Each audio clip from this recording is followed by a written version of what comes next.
Adarsh, Prati, Manu, Prerna, Vansh. Good evening, all of you. So we have started Indian judiciary, right? And in Indian judiciary, we have discussed the salient features of the Supreme Court of India. Right? We have completed. Any doubt regarding that? And also we have covered 10 questions of the sheet, and the remaining 15 questions we will discuss by today. So is there any doubt regarding that?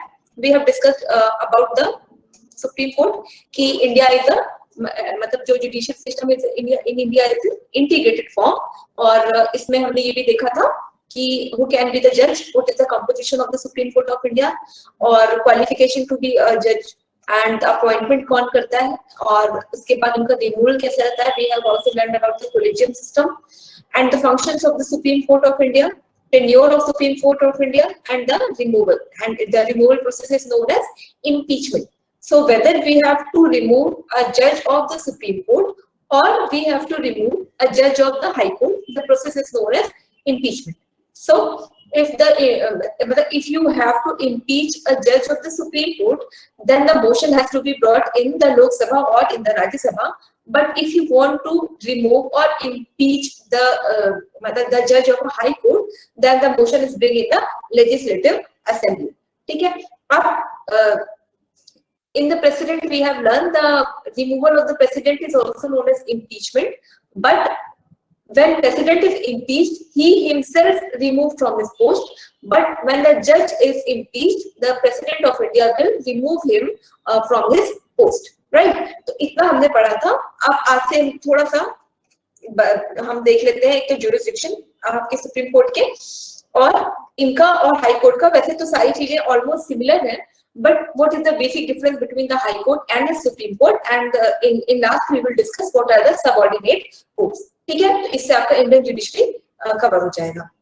Jurisdiction का मतलब होता है, एक तरह से समझिए, jurisdiction का मतलब होता है power of the supreme Court. कहाँ पे जो सुप्रीम कोर्ट है, the supreme Court can exercise its power. तो इसकी जो पावर है that is known as the jurisdiction of the supreme Court. तो जो इसकी पहली ज्यूरिसडिक्शन है दैट इज, उसको हम कहते हैं ओरिजिनल ज्यूरिसडिक्शन. ठीक है. अब इसमें जो क्वेश्चन आता है, बेसिकली जो आपका क्वेश्चन आता है वो सपोज कि कुछ चीजें दे देगा, एक सेकेंड, जैसे कि कुछ डिस्प्यूट दे देगा, है ना. अब वो डिस्प्यूट्स में पूछेगा कि ये सुप्रीम कोर्ट की कौन सी ज्यूरिसडिक्शन में आएगा. ओरिजिनल ज्यूरिसडिक्शन में आएगा, एडवाइजरी ज्यूरिसडिक्शन में आएगा. ठीक है. कुछ डिस्प्यूट दे देगा या कुछ केसेस के बारे में मेंशन करेगा, and you will have to find out कि ये सुप्रीम कोर्ट की कौन सी ज्यूरिसडिक्शन में कवर होगा.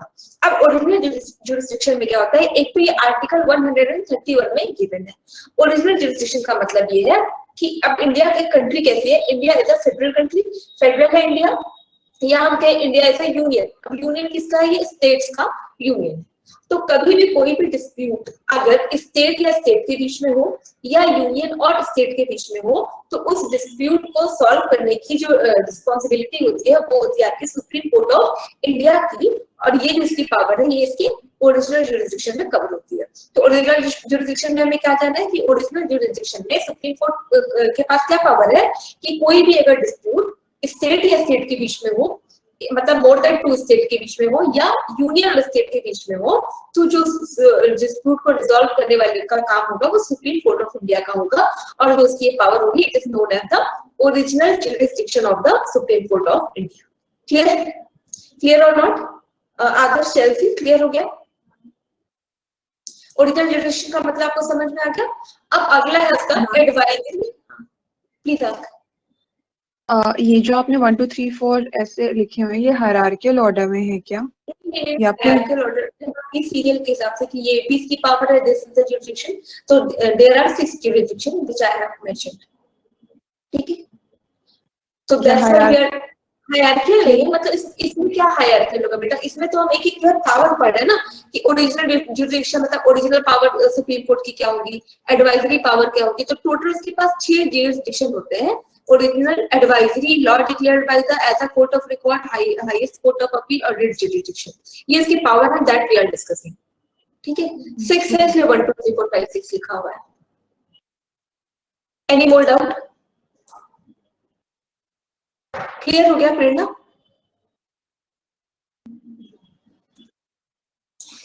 प्रेरणा clear or not? अब दूसरा है उसका एडवाइजरी जुरिसडिक्शन या एडवाइजरी जुरिसडिक्शन या advisory power of the supreme court. Jurisdiction मतलब कि कहाँ वो अपनी पावर को एक्सरसाइज करेगा। ओरिजिनल में हमें समझ में आ गया कि कोई डिस्प्यूट अगर स्टेट या स्टेट के बीच में या सेंट्रल स्टेट के बीच में है तो उसको सॉल्व करता है सुप्रीम कोर्ट ऑफ इंडिया। ये थी ओरिजिनल जुरिसडिक्शन। दूसरा होता है एडवाइजरी जुरिसडिक्शन। एडवाइजरी में किसको एडवाइज करते हैं? ये एडवाइज करते हैं प्रेसिडेंट ऑफ इंडिया। सपोज कि कोई लॉ बनता है, ठीक है, कोई बिल है और जब वो प्रेसिडेंट के पास गया कि आप president you will have to give the consent to the bill. President को लगता है कि इसको हम ये चेक कर लें कि इसमें कॉन्स्टिट्यूशन के किसी लॉ का इंफ्रिंजमेंट तो नहीं हो रहा है। अगर प्रेसिडेंट को ऐसा लगता है, अब वो किससे अपने एडवाइस लेंगे? वो एडवाइस लेते हैं सुप्रीम कोर्ट ऑफ इंडिया से। तो अब सुप्रीम कोर्ट ऑफ इंडिया जो प्रेसिडेंट को एडवाइस देते हैं वो होती है उसकी एडवाइजरी जुरिसडिक्शन। एडवाइजरी जुरिसडिक्शन में क्या हो गया कि जब प्रेसिडेंट को supreme court of India advice देते हैं किसी भी इशू पे which has been asked by the president of India, कोई भी इशू जो लॉ से रिलेटेड है, प्रेसिडेंट ऑफ इंडिया को लगता है कि इसके लिए मुझे सुप्रीम कोर्ट ऑफ इंडिया से पूछ लेना चाहिए, तो वो होता है उसका एडवाइजरी जुरिसडिक्शन। अब इसमें एक चीज याद रखिएगा कि सपोज प्रेसिडेंट ने कोई बात सुप्रीम कोर्ट ऑफ इंडिया से पूछी तो सुप्रीम कोर्ट ऑफ इंडिया पे ये बाइंडिंग नहीं है, ठीक है, नॉट बाइंडिंग, ठीक है, not binding on the supreme court of India कि वो प्रेसिडेंट को जो है एडवाइस दे, ठीक है, इसमें सुप्रीम कोर्ट पर ये चीज बाइंडिंग नहीं है।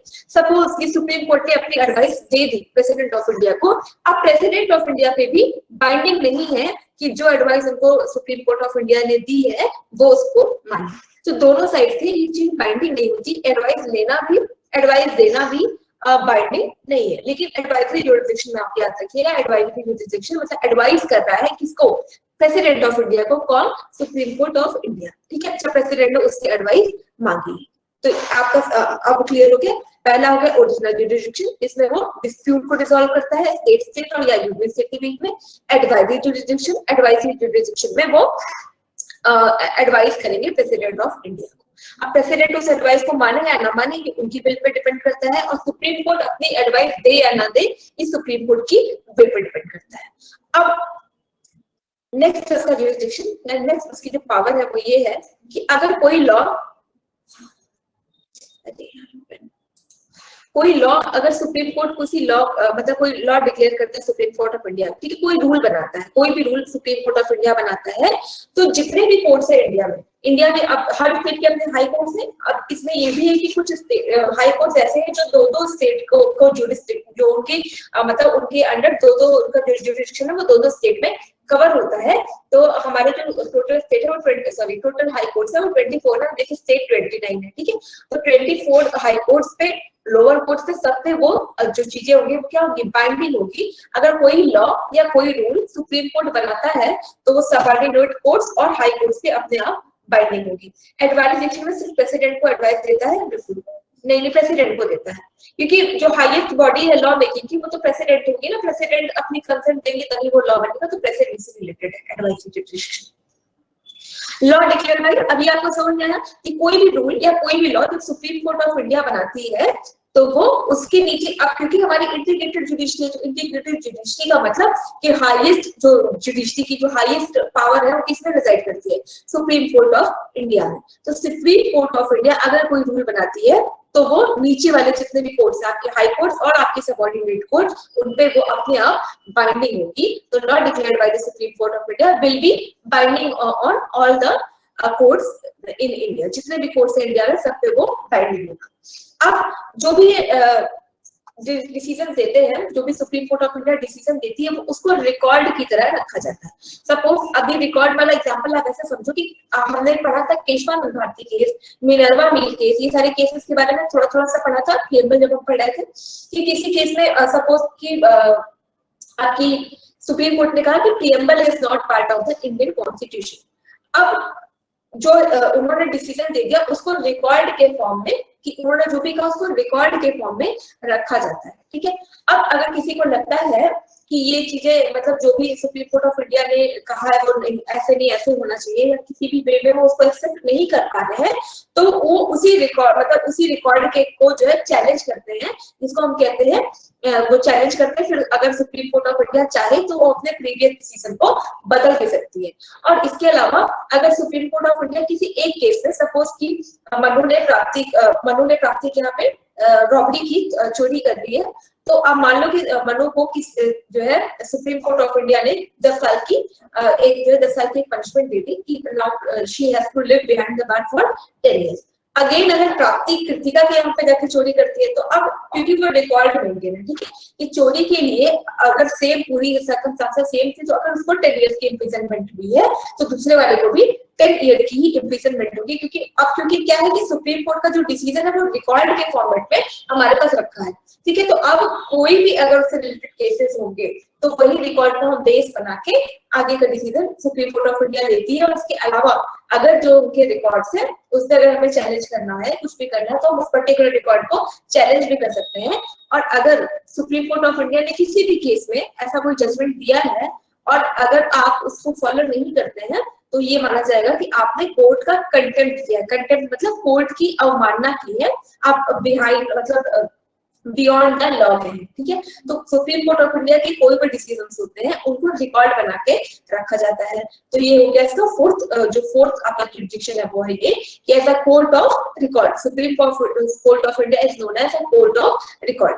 अब फिफ्थ जो जुरिडिक्शन है वो ये है कि हमने पढ़ा था लास्ट क्लास में पढ़ा था कि अपील का मतलब है कि सबसे पहले कोई केस सबऑर्डिनेट केस में हम गए, सबऑर्डिनेट केस में सबऑर्डिनेट कोर्ट्स में गए, सबऑर्डिनेट कोर्ट्स का जो डिसीजन है वो हमें नहीं पसंद आया, हम उससे सेटिस्फाइड नहीं हुए, तो हम क्या करेंगे, अपील डालेंगे हाई कोर्ट्स में। हाई कोर्ट्स के अगर किसी डिसीजन से हम सेटिस्फाइड नहीं है तो हम अपील डालेंगे कहाँ, सुप्रीम कोर्ट पे। तो इसके पास पावर क्या है, highest court of appeal.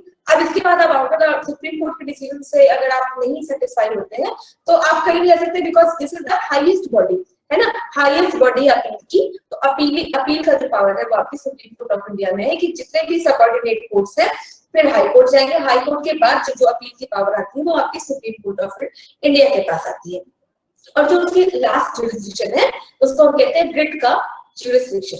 Writ के जुरिसडिक्शन मतलब हम जो फंडामेंटल राइट पढ़ रहे थे तो आर्टिकल 32 में हमने कुछ रिट्स पढ़े थे, जिसमें था आपका हैबियस कॉर्पस, मेंटेनेंस, प्रोहिबिशन, याद है, प्राप्ति, लेहा, मनु, ये हमने जुरिसडिक्शन पढ़ा था जब हम आर्टिकल 32 पढ़े थे फंडामेंटल राइट का।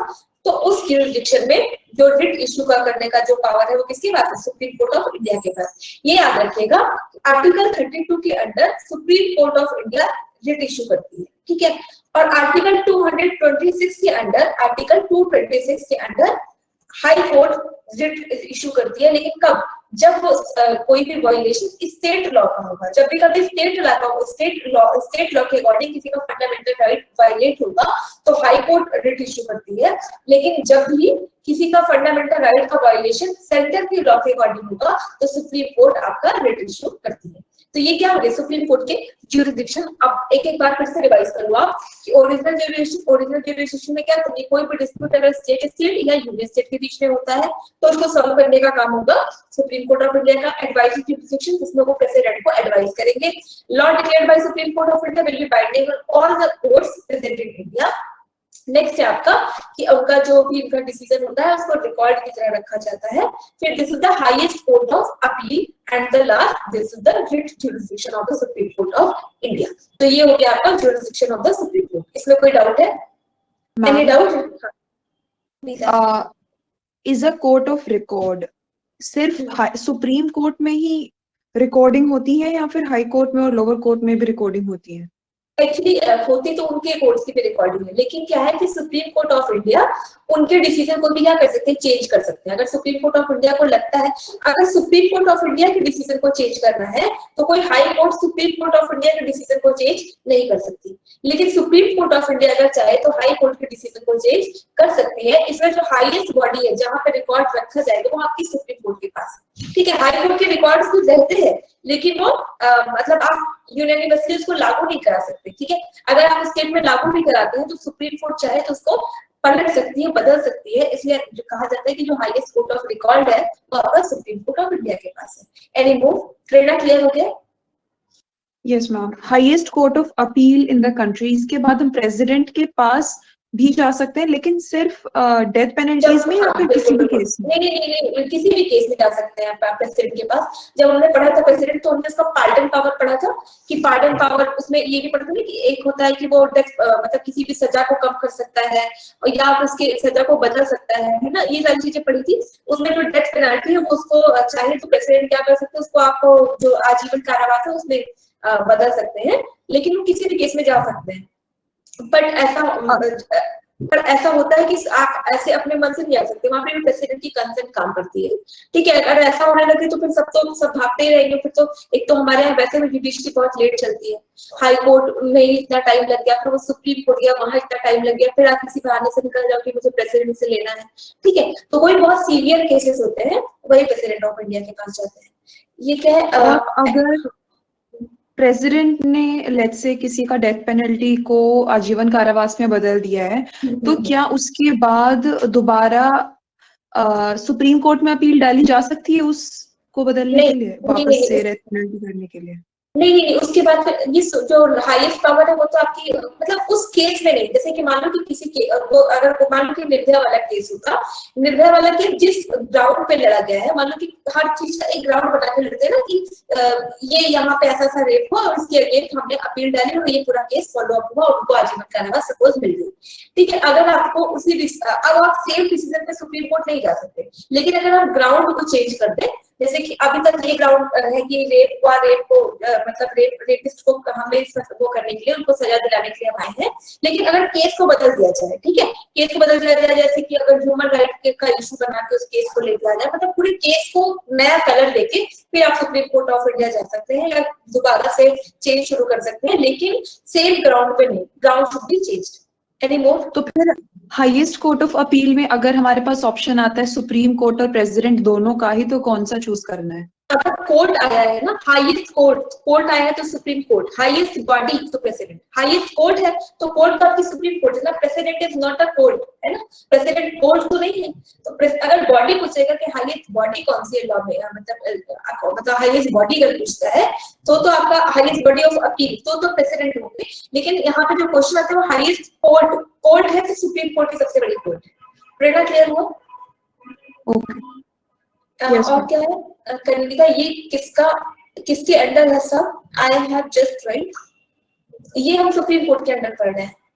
और अदर्स एससी केवल प्रेसिडेंट को एडवाइस देता है या एचसी? और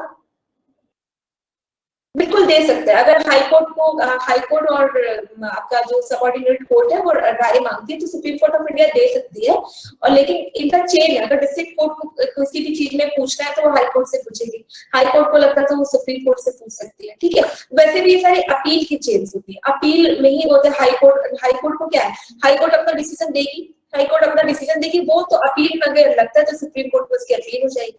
ठीक है, और हाई कोर्ट जो एडवाइस करती है वो आपके गवर्नर को करती है। जितना भी हमने सुप्रीम कोर्ट में जो भी चीजें पढ़ी है सेम टू सेम वो आपके स्टेट में भी अप्लाई होती है। अब जैसे प्रेसिडेंट को एडवाइस करना काम है सुप्रीम कोर्ट का, तो गवर्नर को एडवाइस करना होगा आपके हाई कोर्ट का। ठीक है, तो सेम टू सेम है। अब एक बार देख लेते हैं हाई कोर्ट और सुप्रीम कोर्ट का डिफरेंस। बिल्कुल सेम है, इसमें भी वही सारी चीजें, अगर कोई मतलब एलिजिबिलिटी क्राइटेरिया से लेके इम्पीचमेंट सब कुछ हाई कोर्ट के जजेस का भी वैसे ही होता है। लेकिन ये है कि जो आपके हाई कोर्ट के जज होगा, जब उसको किसी भी पर्सन को हाई कोर्ट का जज बनाना होगा तो उस स्टेट के गवर्नर, उस स्टेट के चीफ मिनिस्टर और उस कोर्ट के चीफ जस्टिस से पूछना मैंडेटरी होगा। और ये अब देखो, अपॉइंट जो दोनों में प्रेसिडेंट ही करते हैं, सुप्रीम कोर्ट के जजेस को भी अपॉइंट प्रेसिडेंट करता है, हाई कोर्ट के जजेस को भी अपॉइंट प्रेसिडेंट ऑफ इंडिया करते हैं। लेकिन जब सुप्रीम कोर्ट का जज अपॉइंट होता है तो हमने एक बार पढ़ा था कोलेजियम, आपको याद है कोलेजियम हमने डिस्कस किया था कि कोलेजियम बनती है। कोलेजियम में क्या होता है, एक चीफ जस्टिस ऑफ इंडिया होते हैं और इनके अंडर में 4 और जजेस होते हैं। ये सारे लोग बताते हैं कि हमें किसको जज बनाना चाहिए। लेकिन जब स्टेट की बारी आती है तो ये सारे लोग क्या करेंगे, उस स्टेट के में जो हाई कोर्ट होगी उसके चीफ जस्टिस से पूछेंगे, वहां के चीफ मिनिस्टर और वहां के गवर्नर की कंसेंट लेना जरूरी होता है कि इनकी भी कंसेंट लेके फिर वहां पे जो है जज को अपॉइंट किया जाता है। ये भी है कि अगर वहां के जो सीजे होंगे, चीफ मिनिस्टर होंगे या गवर्नर होंगे, उनकी एडवाइस को मानना कोलेजियम पे बाइंडिंग नहीं है। स्टिल ये कस्टमरी है कि कस्टमरी चला आ रहा है कि ये लोग क्या करते हैं कि वहां के चीफ जस्टिस चीफ मिनिस्टर और गवर्नर से जो है उसके बारे में पूछते हैं कि किसको बनाना चाहिए। दूसरा जो डिफरेंस है वो है आपका रिट को लेके, कि अगर मान लीजिए कि मेरा फंडामेंटल राइट का इंफ्रिंजमेंट हो रहा है सेंटर के मतलब सेंटर के लॉ के अकॉर्डिंग मेरा फंडामेंटल राइट का इंफ्रिंजमेंट हो रहा है, तो आपकी जो हैबियस कॉर्पस मैंडेमस प्रोहिबिशन वो जो हमने आर्टिकल 32 में पढ़ा था उसके लिए रिट जारी करता है सुप्रीम कोर्ट ऑफ इंडिया। लेकिन अगर स्टेट की किसी लॉ के थ्रू मेरे फंडामेंटल राइट का वायलेशन हो रहा है तो अब यहाँ पे रिट इशू करेगा आपका, यहाँ पे जो रिट इशू करने का काम होता है वो होता है आपके हाई कोर्ट्स का। तो हाई कोर्ट इशू करता है स्टेट के लॉ के मतलब स्टेट लॉ के कारण मेरे जो फंडामेंटल राइट का इन्फ्रिंजमेंट हो रहा है, तो इनके जो रिट इशू करने की पावर है वो आर्टिकल 226 में दी है और सेंटर की जो हमने पढ़ी है फंडामेंटल राइट में वो आर्टिकल नंबर 32 में है। अब डिफरेंस देख लीजिए तो आपको थोड़ा सा क्लियर हो जाएगा। मैम जो आर्टिकल 226 है वो रिट इशू करने का पावर तो सुप्रीम कोर्ट के ही पास है ना, लेकिन 226 स्टेट वायलेंस अगर जो है 32 आर्टिकल 32 के अंदर जो रिट इशू करने की पावर वो सुप्रीम कोर्ट के ही पास है, ठीक है। लेकिन अगर कभी स्टेट लॉ के कारण हमारे जो रिट्स है उनका इन्फ्रिंजमेंट होता है तो क्योंकि सुप्रीम कोर्ट बहुत ओवरबर्डन हो जाएगी, ठीक है, तो इसको फंडामेंटल राइट पे नहीं डाला गया, अलग से मतलब कॉन्स्टिट्यूशन में आर्टिकल 226 जोड़ के ये डाल दिया गया कि अगर कभी स्टेट लॉ के कारण मेरे किसी राइट का इन्फ्रिंजमेंट हो रहा है तो उस स्टेट की जो हाई कोर्ट होगी, उस स्टेट की जो हाई कोर्ट होगी वो आपका लेके आएगी। मान लो यूपी के कुछ यूपी का जो हाई कोर्ट है वो क्या करेगा, सिर्फ यूपी के लोगों पे वो इशू होगा, ठीक है। एमपी का अगर मान लो कि मेरा जो राइट है मैं यूपी की हूँ और एमपी ने मेरे राइट का वायलेशन कर दिया है, तो अब इस पे कौन इशू करेगा, अब तो मैं तो दूसरे स्टेट के हूँ, तो मेरा जो आर्टिकल 32 है वो मुझे प्रोटेक्ट करेगा। लेकिन अगर मेरे स्टेट में मेरे फंडामेंटल राइट का वायलेशन हो रहा है तो मेरा जो हाई कोर्ट है जो कि इलाहाबाद में सिचुएटेड है यूपी का हाई कोर्ट, वो रिट इशू करेगा। ठीक है, अब क्लियर हुआ, प्रेरणा क्लियर हुआ? Yes ma'am.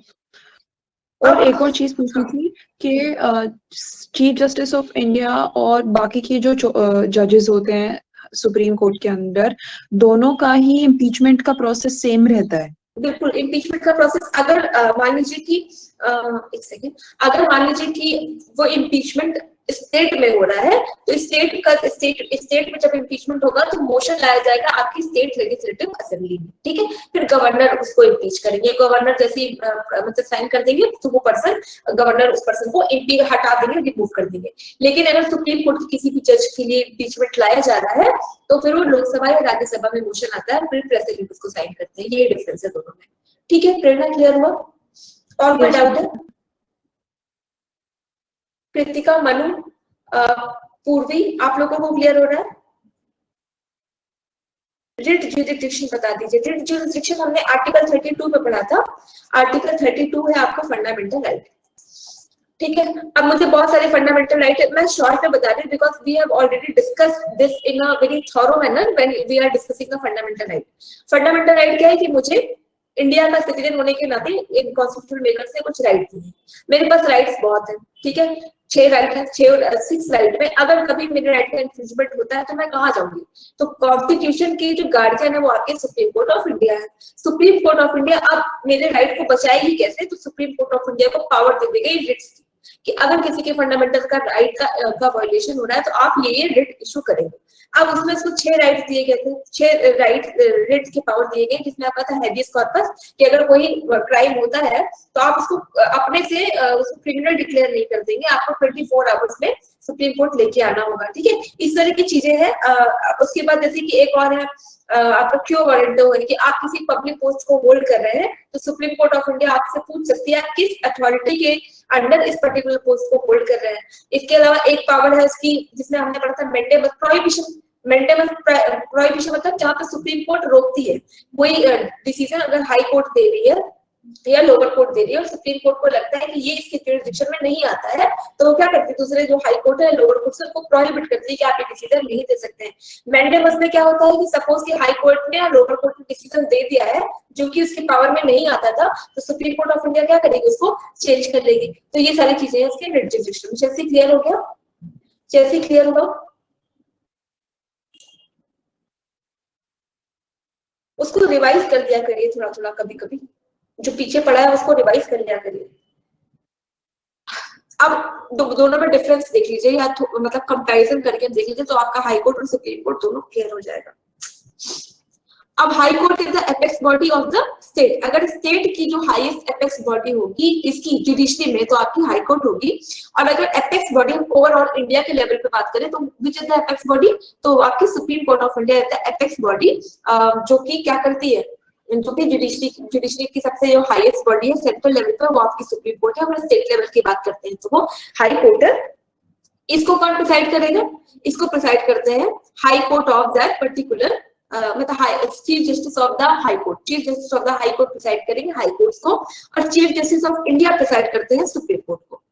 मैम थोड़ा स्लो बता दीजिए, क्या स्लो मतलब कि फिर से आर्टिकल 32 बताऊं या यहाँ से स्लो चले? कृतिका थोड़ा स्लो स्पीड करनी है। ओके तो अब क्या था, हाँ कंपैरिजन हम देख रहे थे हाई कोर्ट और सुप्रीम कोर्ट का। तो हाई कोर्ट क्या है, स्टेट की जो स्टेट की एपेक्स कोर्ट होगी वो होगी आपकी हाई कोर्ट, और सेंटर की एपेक्स कोर्ट होगी वो होगी आपकी सुप्रीम कोर्ट। ठीक, क्लियर हुआ इसमें? हाई कोर्ट को कौन प्रिसाइड करता है, हाई कोर्ट को प्रिसाइड करते हैं chief justice of that particular high court. Chief justice of that particular high court वो क्या करेंगे, उस पर्टिकुलर हाई कोर्ट को प्रिसाइड करते हैं। और chief justice of India preside करते हैं सुप्रीम कोर्ट को। ठीक है, तो सुप्रीम कोर्ट को प्रिसाइड करते हैं chief justice of India. Suppose कि मान लीजिए एक चीज इसमें मेंशन नहीं है बट आप सुन लो कि मान लो कि प्रेसिडेंट की डेथ हो जाती है या प्रेसिडेंट रिजाइन कर देते हैं, तो उस कंडीशन में आपको का जो प्रेसिडेंट की पावर है वो एक्सरसाइज कौन करेगा, वाइस प्रेसिडेंट, है ना। ये हमने पढ़ा था कि अगर प्रेसिडेंट रिजाइन करते हैं या उनकी डेथ होती है तो vice president will be the president. Suppose कि कभी ऐसी सिचुएशन आ जाए कि वाइस प्रेसिडेंट भी अपने पावर में नहीं है, वाइस प्रेसिडेंट भी या तो रिजाइन करते हैं या उनकी डेथ हो जाए, अब इस पावर को कौन एक्सरसाइज करेगा, तो तब उस पावर को एक्सरसाइज करते हैं, प्रेसिडेंट की पावर को एक्सरसाइज करता है chief justice of India. Suppose कि प्रेसिडेंट भी नहीं है, वाइस प्रेसिडेंट भी नहीं है, तो फिर जो है इसको एक्सरसाइज करते हैं आपकी चीफ जस्टिस ऑफ इंडिया। और इंडिया में ये एक बार हो चुका है कि एक बार ऐसा था कि जब chief justice after vice president CGI will be the president, और इंडिया में एक ही बार ऐसी सिचुएशन हुई है। तो एक ही ऐसे चीफ जस्टिस ऑफ इंडिया है जो कि प्रेसिडेंट की पावर को उन्होंने एक्सरसाइज की थी, वो थे आपके मोहम्मद हिदायतुल्लाह। मोहम्मद, आप इसको नोट कर लो, अदरवाइज जब हम एमसीक्यू की सीट देंगे उसमें I will mention this fact. ठीक है, तो ये उसमें आपके पास एक रिकॉर्ड में चला जाएगा। तो मोहम्मद हिदायतुल्लाह बन गए थे आपके चीफ जस्टिस ऑफ इंडिया पे मोहम्मद हिदायतुल्लाह, और वो बनते हैं आपके प्रेसिडेंट ऑफ इंडिया। और उसके बाद से कभी ऐसा सिचुएशन इमर्ज नहीं हुआ है। ठीक है, अब इंडिया में टोटल कितने हाई कोर्ट है, तो इंडिया में अभी टोटल 24 हाई कोर्ट्स है। इसलिए देखो ऐसा भी है कि हर स्टेट के पास हाई कोर्ट हो, ये मैंडेटरी नहीं है। कॉन्स्टिट्यूशन ऑफ इंडिया ने ऐसा मैंडेटरी नहीं किया है कि हर स्टेट के पास अपना हाई कोर्ट होना चाहिए। कुछ हाई कोर्ट क्या है वो दो स्टेट में जुरिसडिक्शन अपने प्रोवाइड करते हैं। ठीक, और सुप्रिंटेंडेंस क्या होगा कि अब जो हाई कोर्ट की सुप्रिंटेंडेंस है, जो जुरिसडिक्शन क्या होगी वो उसी पर्टिकुलर स्टेट पे इंप्लीमेंट होगी। अगर हाई कोर्ट कोई रिट इशू करता है या हाई कोर्ट कोई भी जस्टिस देता है तो वो उसी पर्टिकुलर स्टेट में लगती है, उसी स्टेट के लोगों पे बाइंडिंग है। लेकिन अगर सुप्रीम कोर्ट कोई जस्टिस देता है तो वो हाई कोर्ट्स और जो सबऑर्डिनेट कोर्ट्स है उन तक वो अपने आप पहुंच जाएगा। ठीक है, जैसे कि अब हाई कोर्ट के कोई डिसीजन है तो सुप्रीम कोर्ट ने उसको क्या किया, उसको एकदम पलट दिया, चेंज कर दिया। लेकिन अगर सुप्रीम कोर्ट का कोई डिसीजन है तो only and only supreme Court can change this decision. Supreme court चाहे तो अपने डिसीजन को चेंज भी कर सकती है। ठीक है, अब जैसे इसमें क्या होता है कि मान लो कि सुप्रीम कोर्ट के किसी डिसीजन से हम सेटिस्फाई नहीं तो हम दोबारा से अपील डाल सकते हैं ना, तो रिव्यू की अपील डाली जाती है तो उसमें भी वो अपने डिसीजन को चाहे तो चेंज कर सकते हैं। अब अपॉइंटमेंट में जैसे हमने पढ़ा कि अपॉइंट तो दोनों जगह पे प्रेसिडेंट करना है, चाहे से वो हाई कोर्ट का जज हो चाहे वो सुप्रीम कोर्ट का जज हो, अपॉइंट हमेशा प्रेसिडेंट करते हैं। यहाँ पे होता है कोलेजियम सिस्टम, और उस कोलेजियम सिस्टम में है एक सीजे और आपके 4 सीनियर मोस्ट जजेस। यहाँ पे भी ये सेम ही है।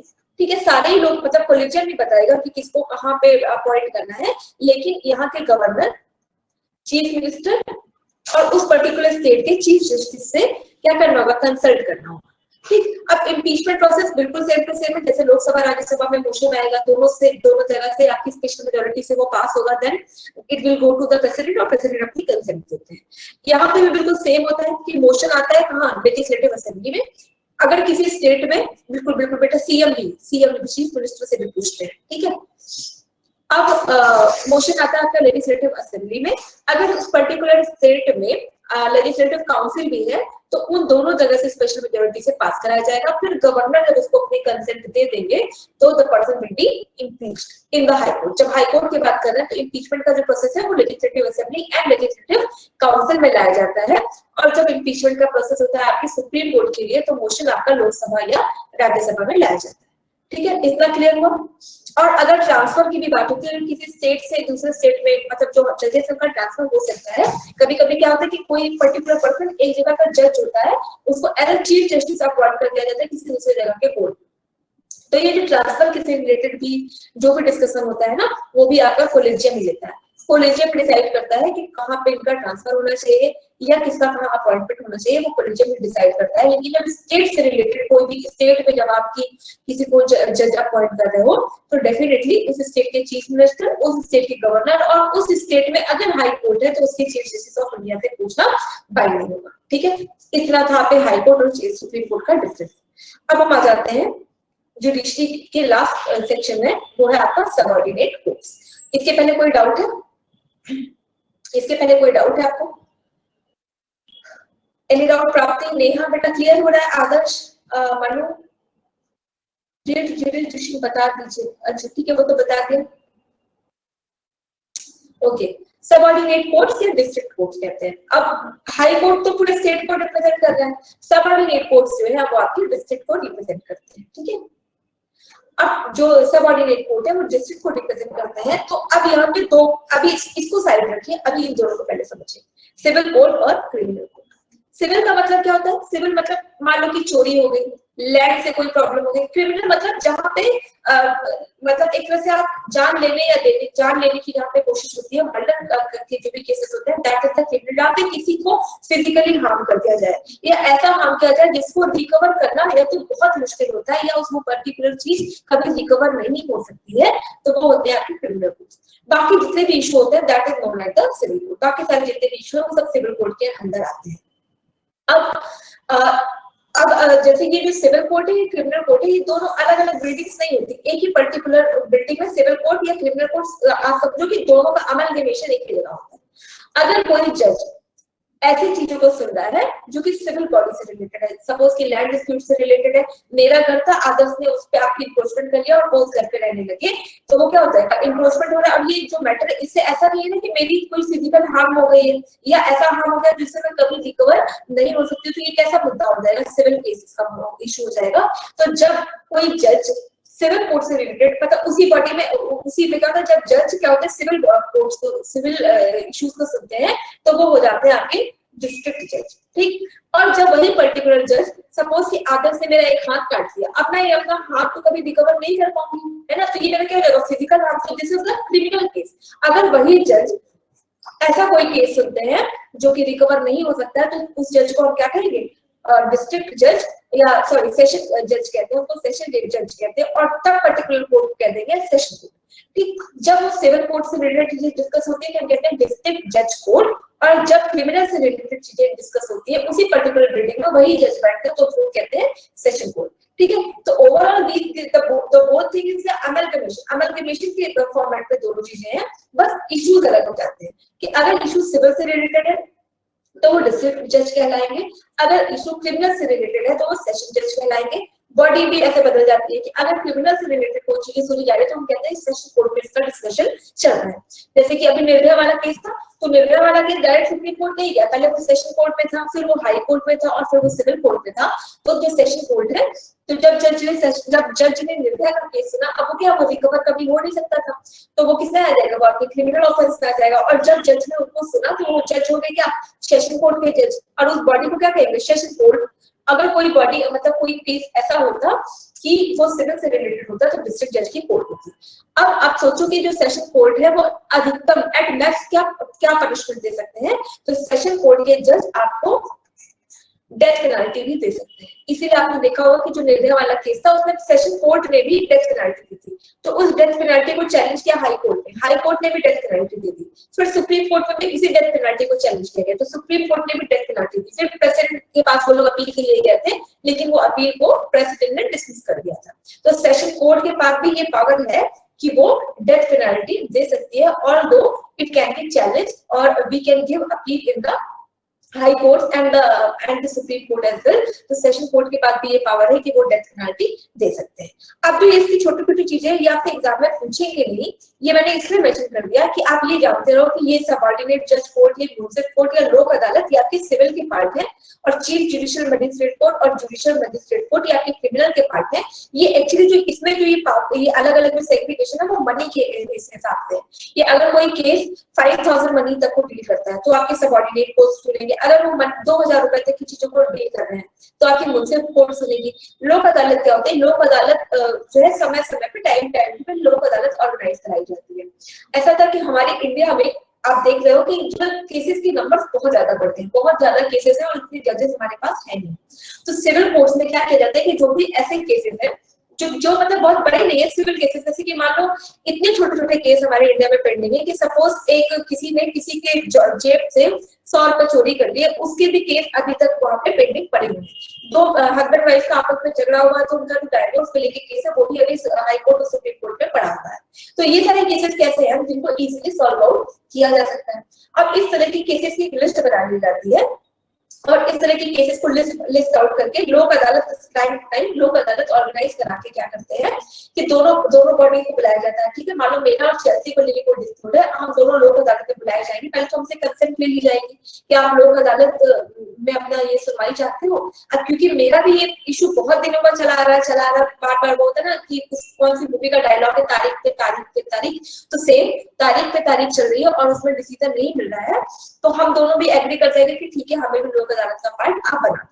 लोक अदालत में क्या किया जाता है कि एक ही पर्टिकुलर दिन उसका डिसीजन लिया जाता है। जिस भी मुद्दे पे हम दोनों का क्या करा देंगे कि एक कंसेंट बनाने की कोशिश करी जाती है मीडिएटर के थ्रू, कि कंसेंट बना के दोनों के केसेस को हम वहीं पर डिस्प्यूट को सॉल्व कर देते हैं। लेकिन लोक अदालत में एक चीज ये होती है कि मान लो कि हम दोनों ने कंसेंट दे दी कि हम लोक अदालत की जो फैसला है इसको हम एक्सेप्ट कर रहे हैं, तो अब मैं उस पर्टिकुलर केस को लेके कभी भी हाई कोर्ट, सुप्रीम कोर्ट या किसी भी कोर्ट में फिर जा नहीं सकती हूँ, फिर वो मेरे ऊपर हमेशा बाइंडिंग होगा। तो लोक अदालत जो है क्या होती है, वो हमेशा जो होती है वो टाइम टू टाइम ऑर्गेनाइज कराई जाती है और ये सिर्फ और सिर्फ सिविल कोर्ट, जो सिविल केसेस है उन्हीं को डील करती है। ठीक, इतना क्लियर हुआ आपको? सिविल कोर्ट और क्रिमिनल कोर्ट, सिविल कोर्ट और क्रिमिनल कोर्ट के अलावा होते हैं रेवेन्यू कोर्ट। रेवेन्यू कोर्ट, हाँ just a quick question, civil court का ही दूसरा नाम डिस्ट्रिक्ट जज कोर्ट है या फिर सिविल कोर्ट के अंदर ये चारों बॉडीज आती हैं? सिविल कोर्ट को ही डिस्ट्रिक्ट जज कोर्ट भी कहते हैं, लेकिन जो ये सबऑर्डिनेट जज कोर्ट, ये म्युनिसिपल कोर्ट और जो स्मॉल कोर्ट्स है वो इसके अंडर आती है। और ये जो है मनी के अकॉर्डिंग होता है कि 5000 रुपीज तक के कोई केस है तो आपका सबऑर्डिनेट कोर्ट देखेगा, 2000 तक का तो म्युनिसिपल कोर्ट देखेगा। That is not relevant for our examination, but just we will have to focus कि एक ही चीज है, एक ही बिल्डिंग में दोनों कोर्ट्स होते हैं, सिविल कोर्ट भी क्रिमिनल कोर्ट भी। जब जज कोई क्रिमिनल ऑफेंस सुनेंगे तो वो सेशन कोर्ट का पार्ट होगा, और जब जज किसी सिविल केस को सुनेंगे तो वो डिस्ट्रिक्ट जज कोर्ट का पार्ट होगा। ठीक है, और कोई डाउट है? प्रेरणा क्लियर हो गया? Yes ma'am. अब आ जाते हैं अपने रेवेन्यू कोर्ट पे। तो जो लैंड डिस्प्यूट होता है, लैंड डिस्प्यूट देखती है आपकी रेवेन्यू कोर्ट। रेवेन्यू कोर्ट सिर्फ और सिर्फ लैंड डिस्प्यूट्स को देखती है। अब आपको कंफ्यूजन हो रहा होगा कि सिविल कोर्ट में जो लैंड डिस्प्यूट देखती है तो हमें रेवेन्यू कोर्ट अलग से बनाने की क्या जरूरत है। लेकिन अगर कोई केस एग्रीकल्चर से रिलेटेड है, एग्रीकल्चर के रेवेन्यू से रिलेटेड है, आज भी गाँव में क्या होता है कि जो आप देखो कि उनकी जो फार्म लैंड है उनका सेग्रीगेशन होता है। ठीक है, और वो अब जो है जो फार्म लैंड का टैक्स, मतलब कितना उपज कहाँ जाएगी, इसका जो वो होते हैं ना आपके गोडाउन, उसमें कितना क्या रखा जाएगा, उसमें जो क्या सेस टैक्स लगेगा, वो सारा काम देखने का। मतलब जो भी एग्रीकल्चर रिलेटेड जो भी टैक्सेशन, एग्रीकल्चर रिलेटेड लैंड की कोई भी डिस्प्यूट होगी जो एग्रीकल्चर को से बेस्ड होगी, वहां पे आके रेवेन्यू पूछ सकते हैं, वहीं पे आके रेवेन्यू कोर्ट्स काम करते हैं। बाकी अगर मान लो कि उस लैंड पे घर बना दिया गया है या वो अर्बन एरिया से रिलेटेड कोई भी लैंड डिस्प्यूट है, तो मान लो कि किसी बिल्डर ने वहां पे बिल्डिंग बना दी, any dispute which is related to the urban facility, मतलब anything which is not related to agriculture, जो भी लैंड डिस्प्यूट होगा वो आपका डिस्ट्रिक्ट जज कोर्ट में आएगा। Only if the case is related to the agriculture section, agriculture part, then it will be heard by the revenue court of India. ठीक है, अब जो जैसे रेवेन्यू कोर्ट होती है ना वो कोर्ट में नहीं होती। आपने तहसील का नाम सुना है? Have you all heard the name of tehsil? Her district में कुछ तहसील होती है। तो उस तहसील में जो ऑफिसर बैठते हैं उनको कहते हैं तहसीलदार। तो तहसीलदार आपके सब डिविजनल मजिस्ट्रेट, जिनको एसडीएम्स कहते हैं, जो आपके आईएएस ऑफिसर्स होते हैं वो कलेक्टर बनते हैं। तो हाईएस्ट बॉडी जो रेवेन्यू बोर्ड की जो हाईएस्ट बॉडी या आईएएस ऑफिसर रेवेन्यू बोर्ड में अपनी पावर को एक्सरसाइज करता है, तो उसको हम कहते हैं कलेक्टर। तभी कहते हैं ना आईएएस ऑफिसर को आपने सुना होगा कि आईएएस ऑफिसर को कलेक्टर कहते हैं। कलेक्टर तब कहते हैं जब वो रेवेन्यू बोर्ड से रिलेटेड किसी भी केसेस की सुनवाई करते हैं, तो किस रोल को प्ले करते हैं उसको कहते हैं फिर आप कलेक्टर।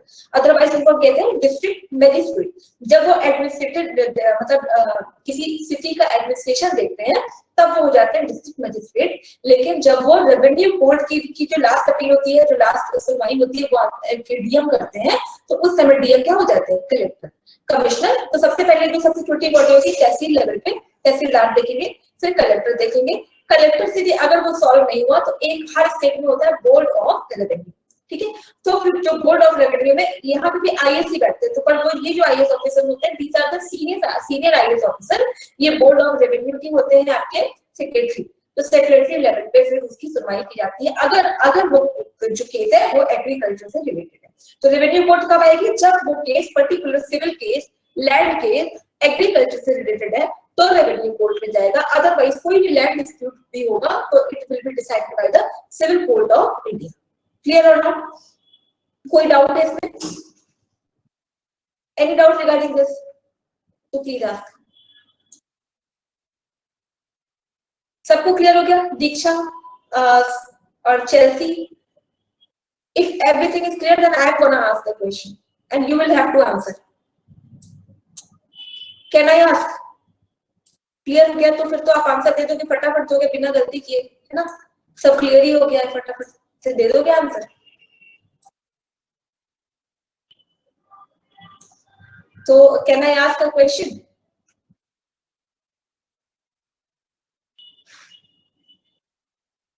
तो very easy question, who appoints the जज in supreme court? Supreme court में जज को अपॉइंट कौन करता है? Who appoints the judge? Okay, very good. Manu, Adarsh, very good. On the recommendation of इसकी recommendation कौन देगा? Who recommend a person to be a judge? Collegium. Collegium को chair कौन करता है? Who chairs the collegium system? Collegium को chair कौन करता है? CJI. Very good. और रिट इशू करने की हाई कोर्ट की पावर कौन से आर्टिकल में दी हुई है? अगर रिट इशू करना है, फंडामेंटल राइट के लिए रिट इशू करना है, तो उसके लिए हाई कोर्ट को रिट इशू करने की पावर है। अभी हमने डिस्कस किया कौन से आर्टिकल में? 226। Very good, very good. अब सबऑर्डिनेट कोर्ट में आप ये बताओ कि सबऑर्डिनेट कोर्ट में जब डीएम सबऑर्डिनेट कोर्ट की पावर को मतलब रेवेन्यू कोर्ट की पावर को एक्सरसाइज करते हैं तो उसकी पोस्ट को क्या बोलते हैं? जब वो आईएएस ऑफिसर रेवेन्यू कोर्ट में अपने डिसीजन को देगा तो उसको हम क्या बोलेंगे? वो कौन सी बॉडी बनेगी? कलेक्टर। वेरी गुड, वो हो जाएगा कलेक्टर, ठीक है। और लोक अदालत में अगर मान लो कि लोक अदालत में कोई डिसीजन ले लिया जाता है तो वो क्या होगा? उसके लिए फिर मैं अपील कहाँ लेके जा सकती हूँ? अगर लोक अदालत के किसी भी डिसीजन से मैं सेटिस्फाइड नहीं हूँ तो मैं अपनी अपील कहाँ करूंगी? सपोज कि लोक अदालत के किसी डिसीजन से मैं सेटिस्फाइड नहीं हूँ, ठीक, एवरीबडी इज गेटिंग रॉन्ग, प्राप्ति, प्रेरणा, पूर्वी, नो। लोक अदालत में अभी हमने डिस्कस किया कि अगर लोक अदालत के थ्रू मुझे कोई डिसीजन मिला है, मैं डिस्ट्रिक्ट कलेक्टर भी नहीं, लोक अदालत हमेशा नहीं रहती, लोक अदालत ऑर्गेनाइज कराई जाती है। अगर लोक अदालत के थ्रू मेरा कोई डिसीजन हो जाता है तो अब ये मेरे ऊपर बाइंडिंग होगा, अब मैं इसकी अपील कहीं भी लेके नहीं जा सकती, ठीक है। तो लोक अदालत में ये भूलिएगा मत। अभी हमने डिस्कस भी हो गया कि लोक अदालत के थ्रू अगर मुझे कोई डिसीजन मिला है तो अभी मेरे ऊपर बाइंडिंग है, वो उस चीज की मैं अपील नहीं डाल सकती, ठीक है, भूलिएगा नहीं इसको। बाकी तो एवरीबॉडी इज राइट। भूल गया था आपको? अभी तो हमने डिस्कस भी किया था इसको। इसलिए बेटा कि जो लोक अदालत के जो इश्यूज होते हैं ना वो बहुत बड़े इश्यूज को उसमें नहीं लाया जाता है, ठीक है। सपोज कि किसी हस्बैंड वाइफ का जो है और फिर उसमें क्या होती है ना वो प्री डिसाइडेडली उनका कंसेप्ट बना दिया जाता है। बहुत छोटे छोटे जो हमारे इंडिया में आप केसेस देखो, तो इतने छोटे छोटे केसेस हैं जिनको लेके वो मतलब सजा भी काट रहा है। आपने इसका बीइंग ह्यूमन का नाम सुना होगा। बीइंग ह्यूमन में सलमान खान ने बहुत सारे लोगों की इस तरह से पेल कराई, वो लोग अदालत मिली। उन्होंने मतलब सलमान खान का जो बीइंग ह्यूमन का केस स्टडी है वो ये बताता है कि कुछ कुछ लोग ऐसे जेल में बंद थे जिन्होंने किसी की सपोज सिर्फ पॉकेट मतलब कि वो पॉकेट मार होते ना मुंबई वगैरह में, जो सिर्फ पॉकेट चोरी करते हैं, अब उसकी सजा 6-6 महीने की, लेकिन वो सुनवाई ही नहीं हुई है उसकी, इतने केस पेंडिंग पड़े कि वो 2-3 साल से सजा ही काट रही है। तो बीइंग ह्यूमन जो ऑर्गेनाइजेशन उसने बहुत सारे ऐसे लोगों को वहां से रेस्क्यू किया, वहां से हटाया, उनके केसेस को फाइल किया गया, ठीक है। जो छोटे छोटे केसेस हैं तो उन पे क्या होता है कि जो पार्टीज है उनका आपस में कंसेंट बना लिया जाता है, फिर जब लोग अदालत उसका डिसीजन दे देती है तो फिर आप उसको कहीं भी चैलेंज नहीं कर सकते हैं, इसको भूलिएगा, ठीक। तो और कोई डाउट है? और किसी को कोई डाउट है? अब हम आ जाते हैं अटॉर्नी जनरल ऑफ इंडिया। हमने जुडिशरी अपनी कंप्लीट कर ली। अटॉर्नी जनरल ऑफ इंडिया क्या होते हैं? एक तरह से आप कहो तो सरकार के वकील। सरकार के जो वकील है उस बॉडी को कहते हैं अटॉर्नी जनरल ऑफ इंडिया। ये दिया है, इसकी जो पावर दी हुई है वो है आपका आर्टिकल नंबर 76 में। क्वेश्चन आ चुका है कि which article of the Indian constitution deals with the attorney general of India. तो अटॉर्नी जनरल आपका दिया है आर्टिकल नंबर 76 में, ठीक है। आर्टिकल 76 में अटॉर्नी जनरल गिवन है। अब ये क्या है? Highest law officer. Highest law body नहीं है, ये कोई डिसीजन नहीं देंगे, ये तो एडवोकेट है, ठीक है। तो जो हाईएस्ट लॉ ऑफिसर इंडिया के कौन होंगे? आपके अटॉर्नी जनरल ऑफ इंडिया। ये होते हैं गवर्नमेंट के चीफ लीगल एडवाइजर। कभी भी गवर्नमेंट में कौन आता है? प्रेसिडेंट और काउंसिल ऑफ मिनिस्टर। कभी भी प्रेसिडेंट या काउंसिल ऑफ मिनिस्टर को कोई भी लीगल एडवाइस चाहिए होती है, जो आप अभी थोड़ी देर पहले आपने क्वेश्चन में पूछ रहे थे कि प्रेसिडेंट को कोई जो एडवाइजरी पावर, जब हम सुप्रीम कोर्ट की पढ़ रहे थे कि जो एडवाइजरी पावर में सुप्रीम कोर्ट केवल और केवल प्रेसिडेंट ऑफ इंडिया को एडवाइस करते हैं, क्योंकि अगर गवर्नमेंट को एडवाइस की जरूरत होगी तो ये इनके पास है चीफ लीगल एडवाइजर। और वही चीफ लीगल एडवाइजर कौन है? Attorney general of India. Government को कभी एडवाइस चाहिए होगी तो चीफ लीगल, उनका तो खुद का वकील है, और वो वकील कौन है? Attorney general of India. तो इनको जब भी कोई भी एडवाइस चाहिए होती है अटॉर्नी जनरल ऑफ इंडिया देते हैं। कभी भी कुछ केस ऐसे होते हैं जैसे कि जिसमें गवर्नमेंट भी एक पार्टी होती है, जैसे कि केशवानंद भारती का केस था, तो Kesavananda Bharati case versus union of India. मतलब मैं यूनियन ऑफ इंडिया के किसी डिसीजन से मान लो कि खुश नहीं हूँ, तो मैं सुप्रीम कोर्ट में जो पार्टी बनाऊंगी, मेरा राइवल कौन होगा? Government of India. तो उसमें गवर्नमेंट ऑफ इंडिया को भी वकील चाहिए, एडवोकेट चाहिए। तो किसी भी मुद्दे पे government of India supreme court में जो है लेती है किसका साइड? गवर्नमेंट ऑफ इंडिया का। या तो हाई कोर्ट में भी कभी कभी हाई कोर्ट भी कुछ ऐसे केसेस को सुनती है जिसमें यूनियन ऑफ इंडिया एक पार्टी होगी, एक जो मतलब पार्टियों की यूनियन ऑफ इंडिया होगी, तो उसमें सरकार का साइड लेने का काम होता है आपके अटॉर्नी जनरल ऑफ इंडिया का। अब अटॉर्नी जनरल ऑफ इंडिया को लेके ये कहा गया, अटॉर्नी जनरल ऑफ इंडिया को लेके ये कहा गया कि इनका जो अपॉइंटमेंट है, इनको अपॉइंट करने का काम करेंगे president of India. President of India appoint करेंगे अटॉर्नी जनरल ऑफ इंडिया को। कितने समय के लिए, कितने टाइम के लिए, किस करेंगे? तो ये चीज कॉन्स्टिट्यूशन ऑफ इंडिया ने मेंशन नहीं की। कॉन्स्टिट्यूशन ऑफ इंडिया ने ये मेंशन नहीं किया कि कोई किसी पर्सन को अगर आपने अटॉर्नी जनरल ऑफ इंडिया बना दिया है तो कितने टाइम तक ऑफिस होल्ड करेंगे। तो जब ये चीज मेंशन ही नहीं है कॉन्स्टिट्यूशन ऑफ इंडिया में, तो क्या है कि जब तक प्रेसिडेंट की विल है, according to the president's will, जब तक प्रेसिडेंट की विल है कि that you should hold the post of attorney general of India, तब तक आप उस पद की उस पोस्ट पे रहते हैं। तो क्या अटॉर्नी जनरल ऑफ इंडिया का कोई फिक्स टेन्योर है? तो अटॉर्नी जनरल ऑफ इंडिया का कोई फिक्स टेन्योर नहीं है। आप कंफ्यूज मत करिएगा। क्वेश्चन आ जाता है कि अटॉर्नी जनरल ऑफ इंडिया का टेन्योर क्या है? 5, 3, 2 या नन ऑफ द अबव? तो हमेशा नन ऑफ द अबव होगा, क्योंकि अटॉर्नी जनरल ऑफ इंडिया का कोई भी फिक्स टेन्योर नहीं है। वो प्रेसिडेंट की विल के अकॉर्डिंग रहते हैं। जब तक प्रेसिडेंट चाहते हैं तब तक उसको उस पावर पे रहते हैं।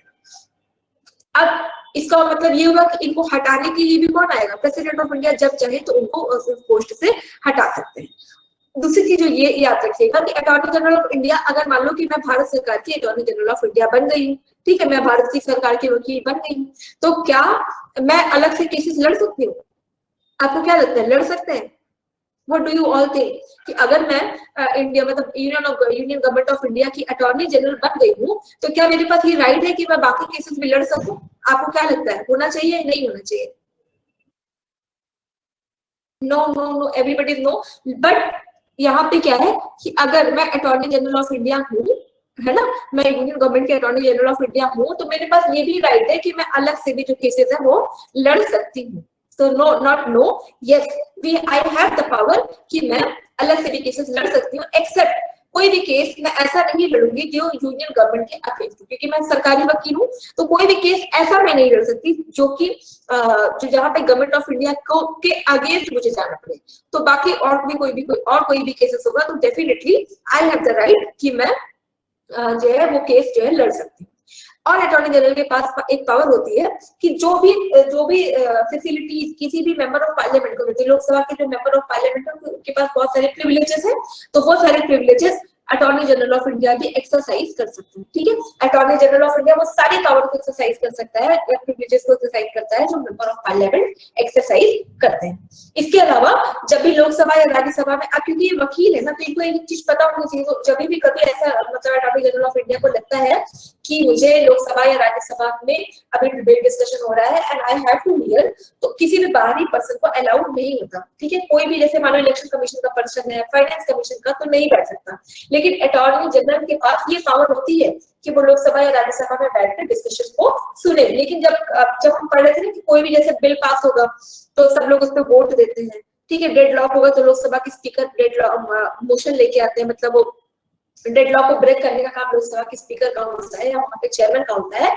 लेकिन attorney general of India vote नहीं दे सकता, वो वहां बैठ के डिबेट डिस्कशन सुन सकते हैं लेकिन वो वोट नहीं दे सकते हैं। ठीक, वो केसेस लड़ सकते हैं लेकिन तभी जब गवर्नमेंट ऑफ इंडिया उसका कोई पार्ट ना हो। कभी भी गवर्नमेंट ऑफ इंडिया को कोई भी लीगल एडवाइस चाहिए तो this is the chief legal advisory board of the government of India. इनकी जो भी पावर है वो आपकी आर्टिकल नंबर 76 में आती है और इनको अपॉइंट करते हैं president of India. President of India जब चाहे, जब तक उनकी कंसेंट होगी प्रेसिडेंट ऑफ इंडिया की, तब तक कोई president attorney general of India रहता है।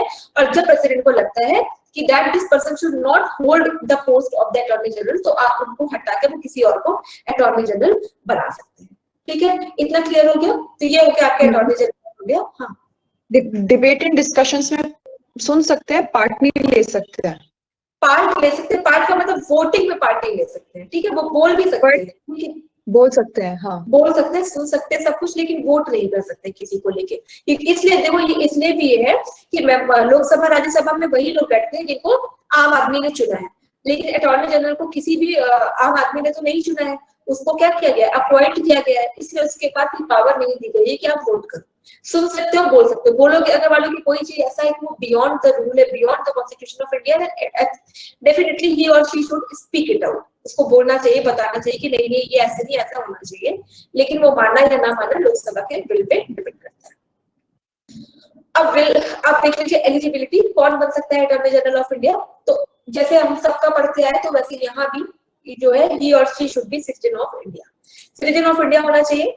किसी भी हाई कोर्ट में 5 ईयर से ज्यादा वो जज रह चुके हो या 10 ईयर से ज्यादा वो एडवोकेट रह चुके हैं। ठीक है, किसी भी हाई कोर्ट के या तो वो 5 साल से ज्यादा जज रहे हैं, किसी भी हाई कोर्ट में या जो है वो 10 ईयर से ज्यादा क्या हो एडवोकेट रह चुके हैं, तो भी वो बन सकते हैं अटॉर्नी जनरल ऑफ इंडिया। अगर ये दोनों भी नहीं है तो अगर प्रेसिडेंट ऑफ इंडिया को लगता है कि ये एक एमिनेंट जुरिस्ट है, एकदम एमिनेंट जुरिस्ट है, वो एडवोकेट हो या ना हो, या वो जज हो या ना हो, in the eyes of president if the person is eminent jurist, तो प्रेसिडेंट उसको बना सकते हैं क्या, अटॉर्नी जनरल ऑफ इंडिया। तो प्रेसिडेंट अपने बिल पे उसको अटॉर्नी जनरल ऑफ इंडिया बना सकते हैं। अब दो इसमें जो फैक्चुअल इंफॉर्मेशन है वो ये है कि जो इंडिया के पहले अटॉर्नी जनरल थे वो MC सीतलगौड़ थे या मोतीलाल सीतलगौड़ थे, और अभी जो इंडिया के करंट अटॉर्नी जनरल है वो KK वेणुगोपाल है। ये है आपके KK वेणुगोपाल जो इंडिया के प्रेजेंट अटॉर्नी जनरल है। अब सेंटर में अगर अटॉर्नी जनरल है तो स्टेट में क्या होगा, स्टेट के भी वकील होने चाहिए कि स्टेट में हाई कोर्ट है, हाई कोर्ट हो गया, और जो स्टेट की लेजिस्लेटिव असेंबली है उनको कभी जरूरत हुई किसकी वकील की, उनके चीफ लीगल एडवाइजर की, या जो लेजिस्लेटिव असेंबली में कौन सुनेगा, कौन बोलेगा, कौन लॉ को देगा, तो यूनियन की अगर जो बॉडी है वो है अटॉर्नी जनरल ऑफ इंडिया, तो स्टेट की जो बॉडी है वो है advocate general of the state. ठीक है, वहां पे क्या है, अटॉर्नी जनरल ऑफ इंडिया, यहाँ पे advocate general of the state. उनका आर्टिकल 76, इनका आर्टिकल 165। सारी चीजें बिल्कुल सेम है, जो डिफरेंस है वो उसी को आप हाईलाइट करके सोचिए कि सेंटर का वकील attorney general of India, state का वकील एडवोकेट जनरल ऑफ इंडिया, उनका आर्टिकल 76, इनका आर्टिकल 165। उसको अपॉइंट करेगा प्रेसिडेंट, इसको अपॉइंट करेगा गवर्नर। उसको अगर प्रेसिडेंट अपॉइंट करेगा तो जब तक प्रेसिडेंट की बिल होगी तब तक वो अपनी पोस्ट पे रहेगा। तो इनको अगर गवर्नर अपॉइंट करेंगे तो जब तक गवर्नर की बिल होगी तब तक वो अपने पोस्ट पे रहेंगे, ठीक है। अब लोकसभा या राज्यसभा में अटॉर्नी जनरल बैठ के डिबेट को सुन सकते हैं, पार्ट ले सकते हैं। सेम वे लेजिस्लेटिव असेंबली या लेजिस्लेटिव काउंसिल में अगर एडवोकेट जनरल को ऐसा लगता है कि वो स्पीच को सुने तो बिल्कुल वो सुन सकते हैं और पार्ट ले सकते हैं। ये क्या अलग से केसेस ले सकते हैं, लड़ सकते हैं? डेफिनेटली, जैसे अटॉर्नी जनरल अलग से केसेस लड़ सकता है, एडवोकेट जनरल भी अलग से केसेस लड़ सकता है। केवल और केवल एक्सेप्शन यही है कि उसमें स्टेट पार्ट नहीं होना चाहिए, आप स्टेट के अगेंस्ट जाके कोई केस नहीं लड़ोगे, ठीक है। अब जैसे जो भी प्रिविलेजेस वहां पे लोकसभा या राज्यसभा के मेंबर्स को मिला होता है तो same privileges Lok Sabha same privilege legislative assembly के लोगों को जो भी प्रिविलेज एमएलएस को मिला होगा सेम प्रिविलेज आपके एडवोकेट जनरल को भी मिलता है। जैसे प्रिविलेज में एक प्रिविलेज होता है कि जब तक लोकसभा का सेशन चल रहा है या लेजिस्लेटिव असेंबली का सेशन चल रहा है तो किसी भी एमएलए या एमपी के अगेंस्ट आप कोई केस फाइल मतलब कि जो वो होता है ना अरेस्ट वरेस्ट कर लेते हैं। कभी मान लो किसी ने कोई क्राइम किया है, कुछ भी किया है तो उसको अरेस्ट करना है, तो अगर मान लो कि लोकसभा या राज्यसभा में सेशन चल रहा है तो मानसून सेशन या बजट सेशन, तो ये प्रिविलेज मिला होता है मेंबर ऑफ पार्लियामेंट को कि आप उस टाइम उनको अरेस्ट नहीं कर सकते हैं। और यही चीज लेजिस्लेटिव असेंबली में भी है। तो जो प्रिविलेज उनके मेंबर्स को मिला है लेजिस्लेटिव असेंबली को, जो सेम प्रिविलेज किसको मिल जाएगा? आपके एडवोकेट जनरल को मिल जाएगा, स्टेट के जो एमएलएस है उनके जैसा काम, ठीक है। तो जितनी भी प्रिविलेजेस और इम्यूनिटीज आपके एमएलएस को मिलती है, मेंबर ऑफ लेजिस्लेटिव असेंबली को मिलती है, सेम पावर आपको मिल जाती है एडवोकेट जनरल को। और जो लोकसभा के मेंबर्स को जो भी इम्यूनिटीज मिली हुई है, प्रिविलेजेस मिले हुए, वो मिलते हैं आपके एडवोकेट जनरल ऑफ इंडिया को। ये हो गया आपके राज्य सरकार का, मतलब स्टेट गवर्नमेंट के चीफ लॉ एडवाइजर है, वो आपके सेंट्रल गवर्नमेंट के चीफ लॉ एडवाइजर है। उनका आर्टिकल 76, इनका आर्टिकल 165, ठीक। तो ये भूलिएगा मत, इसको जब भी पढ़िए दोनों को साथ में पढ़िए तो आराम से आपको मेमोराइज हो जाएगा। बेसिकली जो क्वेश्चन आता है वो आपके अटॉर्नी जनरल से आता है, आपके एडवोकेट जनरल से नहीं आता है। आप चाहो तो इसको एक दो बार पढ़ना जहाँ पे डिफरेंस है। अटॉर्नी जनरल 76, ठीक। Advocate general article 165। इनको अपॉइंट करेगा कौन? प्रेसिडेंट। इनको अपॉइंट करेंगे गवर्नर। यहाँ पे हमने देखा कि उसके पास मतलब जो भी एलिजिबिलिटी होगी उसमें ये कि सुप्रीम कोर्ट के जज बनने की आपके अंदर इतनी एलिजिबिलिटी हो कि आप सुप्रीम कोर्ट के जज बन सकते हो। तो यहाँ पे क्या हो, आपके पास इतनी एलिजिबिलिटी हो कि आप हाई कोर्ट के जज बन सकते हो। ये कब तक प्रेसिडेंट मतलब कब तक अपने पोस्ट को होल्ड करेंगे? जब तक प्लेजर ऑफ द प्रेसिडेंट, और यहाँ पे प्लेजर ऑफ द गवर्नर। इनके पास क्या होगा? इनकी ड्यूटी क्या होगी? लीगल एडवाइस देना। जो प्रेसिडेंट का मतलब होता है गवर्नमेंट, ठीक है, गवर्नमेंट, क्योंकि जो है प्रेसिडेंट को एडवाइस करना या गवर्नमेंट को एडवाइस करना, कहाँ पे? सेंट्रल गवर्नमेंट को। और इनका क्या होगा कि अगर कोई चीज असाइन की गई है, असाइन मतलब पूछा गया है गवर्नर या स्टेट गवर्नमेंट के अकॉर्डिंग, तो वहां पे एडवाइस करने का काम होगा आपके एडवोकेट जनरल का। इनके पास ये राइट है कि दोनों जगह पे स्पीकिंग का राइट है, मतलब बोल सकते हैं, सुन सकते हैं, वोट नहीं कर सकते। इनके पास भी राइट है, कहाँ पे? बोल सकते हैं, सुन सकते हैं, लेकिन वोट नहीं कर सकते स्टेट, ठीक है। तो ये आपको क्लियर हो गया एडवोकेट जनरल और अटॉर्नी जनरल। तो इससे दो एमसीक्यू अब तक आपके एग्जाम में आए हैं, आप इसको आंसर कर दो। Which of the following article of the Indian Constitution dealt with the appointment of Attorney General of India? अभी हमने किया है। What is the correct answer of this? 76. 76. Very good. हाँ. Please ask. I forgot what I wanted to ask. हाँ, ये कह रही थी मैं कि सेशन, आप कह रहे थे सेशन ऑन होना चाहिए, ऑन होगा तो फिर एमएलए और एमपी या फिर एमएलसी इनको हम अरेस्ट नहीं कर सकते हैं पुलिस वाले। अगर मान लो कि बहुत इमरजेंसी आ गई है तो लोकसभा का स्पीकर अगर लोकसभा का मेंबर है, राज्यसभा का चेयरमैन अगर राज्यसभा का मेंबर है, या जो आपके स्टेट के जो स्पीकर होंगे उनसे उनकी प्रायर परमिशन लेके ही कुछ किया जा सकता है, अगर वो केस बहुत सीवियर है। अदरवाइज जब तक सेशन चलता है तब तक के लिए उनको इम्यूनिटी मिल होती है, ठीक है। वो इम्यूनिटी सेशन मतलब जैसे मान लो सुबह 9 से 12 बजे तक सेशन चल रहा था, खत्म हो गया दिन के लिए। नहीं बेटा, वो सेशन नहीं, सेशन मतलब पूरा मानसून सेशन। हमने सेशन पूरे महीने, पूरे महीने मानसून सेशन, बजट सेशन ये पढ़ा था ना, विंटर सेशन। जब सेशन चल रहा हो यानी मानसून सेशन चल रहा हो, अब क्योंकि वो चुने हुए हैं ना, उनको लोगों ने चुन के भेजा, तो अब ये राइट है, मतलब क्योंकि अब मान लो कि मैंने आपको चुना है और आप कहाँ से हो? Prerna, where do you belong to? कहाँ से? सॉरी, हरियाणा। ठीक है, मान लो कि आप हरियाणा की रिप्रेजेंटेटिव हैं। अब आपके पास ये राइट होगा ना कि हरियाणा के लोगों ने आपको वहां पर चुन के भेजा है। सपोज कि आपको वहां से हटा दिया जाए, आपके ऊपर इम्प्यूनिटीज, आपके ऊपर जो है चार्जेस लगा के आपको हटाया, तो हरियाणा के लोगों की आवाज पार्लियामेंट में कौन पहुंचाएगा? आप थोड़े सोचिए, इतनी जल्दी चुनाव हो नहीं सकता। तो हम क्या देते हैं, उतने दिनों की आपको इम्यूनिटी देते हैं कि जब तक डिबेट डिस्कशन चल रहा है तब तक हम आपको अरेस्ट नहीं करेंगे, जैसे वो खत्म हो जाएगा then you will be arrested, और फिर आपके ऊपर जो चार्जेस है वो अप्लाई होंगे। ठीक है, और कोई डाउट? ये privilege attorney general of India और advocate general of Advocate- state को कब मिलता है? सेशंस के दौरान ही? हाँ, उनको भी सेशन के दौरान ही मिलता है। ओके, ठीक है, इसका आंसर आर्टिकल 76 है। और इसका बताइए, which of the following is true about the attorney general of India? ये भी क्वेश्चन आया हुआ है। He has the right of audience in all courts of India. Definitely जो अटॉर्नी जनरल है वो भारत के किसी भी कोर्ट में बैठ के सुनवाई, मतलब जो भी सुनवाई होगी उसमें पार्ट ले सकते हैं। His term of the office and the remuneration, मतलब वो कब तक ऑफिस में रहेंगे, उनको कितने पैसे मिलेंगे, ये डिसाइड करते हैं आपके president of India. He advises the government of India. Definitely he advises the government of India in what? In the legal matters. तो इसका आंसर क्या हो जाएगा? D, all of the above. कोई डाउट है इसमें? Any doubt regarding this? अब next है आपका फाइनेंस कमीशन ऑफ इंडिया।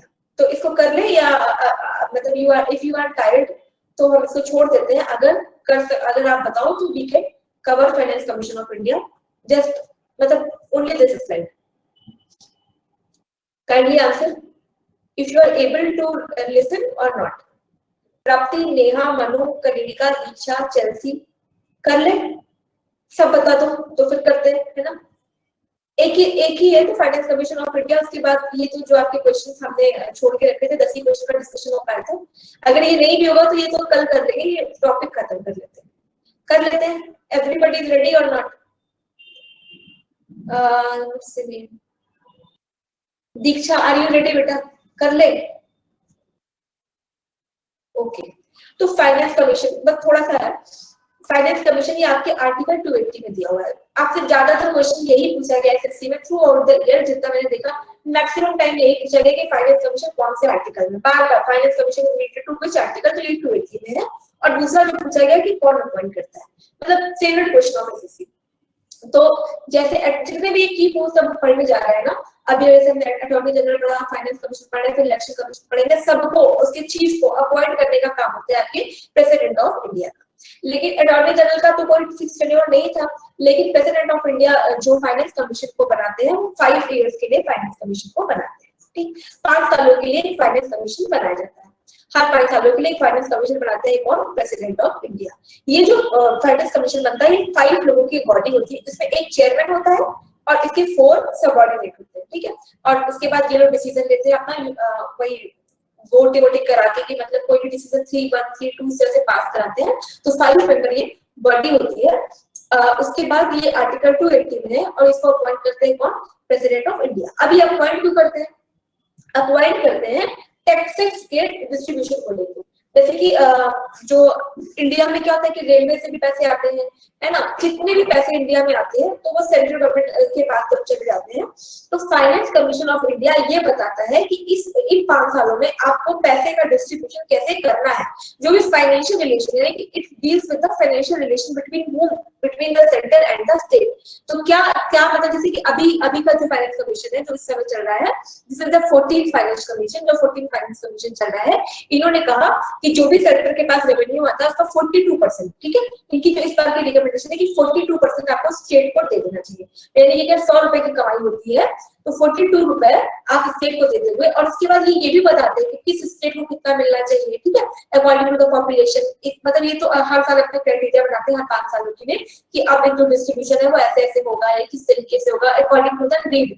जैसे इस समय कंट्री में नीड होती है उसके अकॉर्डिंग ये बताते हैं कि रेवेन्यू का डिस्ट्रीब्यूशन कैसे किया जाए। तो ये है कि ये जो बॉडी है ये आर्टिकल 280 में दी है। इसको अपॉइंट करने का काम है प्रेसिडेंट ऑफ इंडिया का। ये कितने दिनों के लिए बनती है? तो ये 5 सालों के लिए बनती है। क्या फाइनेंस कमीशन आपके 5 सालों के लिए बनती है? इसका काम क्या है कि ये फाइनेंशियल रिलेशन को डील करती है। किसके बीच? यूनियन और स्टेट के बीच का जो फाइनेंशियल रिलेशन है इसको डील करती है फाइनेंस कमीशन ऑफ इंडिया। तो जो अभी 14th फाइनेंस कमीशन है, इसकी चेयरमैन है डॉक्टर वाई वी रेड्डी, जो अभी इसके चेयरमैन है। और जो सबसे पहले इंडिया में फाइनेंस कमीशन बनी है उसके जो चेयरमैन थे वो आपके केसी रेड्डी थे। अगर बहुत ज्यादा उनका मन हो जाएगा फैक्ट पूछने का तो ये दो फैक्ट पूछ सकते हैं। और अब इसका चेयरमैन कौन बनता है, इसको लेके हमेशा प्रॉब्लम होती है कि मतलब इस जो इशू है कि चेयरमैन किसको बनाए।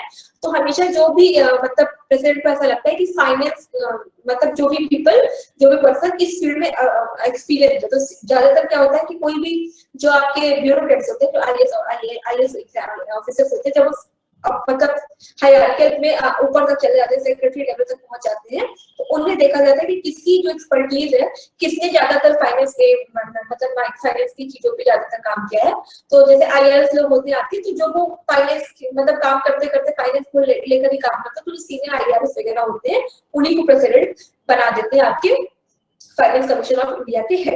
और इसी को लेके बहुत मतलब डिबेट डिस्कशन होता है। वो ये कहा जाता है मतलब इस पे बहुत सारी जो एलिगेशन लगाए जाते हैं फाइनेंस कमीशन ऑफ इंडिया पे कि ये तो इतना इतना प्राइम काम कर रहे हैं इंडिया का ना, टैक्स का डिस्ट्रीब्यूशन कर रहे हैं। और आईआरएस ऑफिसर के लिए जरूरी तो नहीं है, अब कोई भी आईएएस एग्जाम क्लियर करता है तो उसके रैंक अकॉर्डिंग वो आईआरएस कर सकता है। तो इस पे ये हमेशा एलिगेशन रखते रहते हैं कि आप जो एक्सपर्ट चुनते हो वो एक्सपीरियंस के अकॉर्डिंग आप ले लेते हो कि अगर उसने आईआरएस बन के कितने काम किया तो आपने बना लिया। हमें थोड़ा सा ये भी देखना चाहिए कि हम ऐसे लोगों को ले जो कि फाइनेंस के एक्सपर्ट हैं, मतलब जिनकी पूरी पढ़ाई ही फाइनेंस से रिलेटेड हो, जैसे कोई आईआईएम का पर्सन हो या मतलब ऐसे हो जिनकी इकोनॉमी की बैकग्राउंड हो, तो आपको उनको बनाना चाहिए। But that is not the part of our syllabus. हमें क्या फोकस करना है, finance commission number 1 for the 5 years appointed by whom, number 2 that is the president of India. ठीक, कौन बनेगा, जो पब्लिक अफेयर्स का में इसकी एक्सपर्टीज होगी इसको बनाया जाएगा। 5 सालों के लिए होगा। काम क्या होगा, he or she deals with the distribution of the taxes, कि मतलब रेवेन्यूज का डिस्ट्रीब्यूशन कैसे हो, किसको कितना मिलना चाहिए। It will decide by the finance commission of India और इट इज मतलब it is appointed for the tenure of 5 years। तो ये पूरा आपका फाइनेंस कमीशन ऑफ इंडिया। इससे दो क्वेश्चन अभी जो मुझे मिले वो ये है, who establish the finance commission India, finance commission of India को कौन एस्टैब्लिश करता है, प्लीज आंसर। अभी डिस्कस किया, प्रेसिडेंट ऑफ इंडिया। ठीक, एंड एक क्वेश्चन और मिला था कि चेयरमैन कौन है 14 फाइनेंस कमीशन के, तो YB Reddy. The answer is, तो इतना हमारा हो गया। अब ये जो क्वेश्चन बचे तो चलो इसको कल डिस्कस कर लेंगे, जो ये आपके वर्कशीट वाले क्वेश्चन है। ठीक है, अभी 15 क्वेश्चन के बचे थे, तो इसको we will discuss it by tomorrow.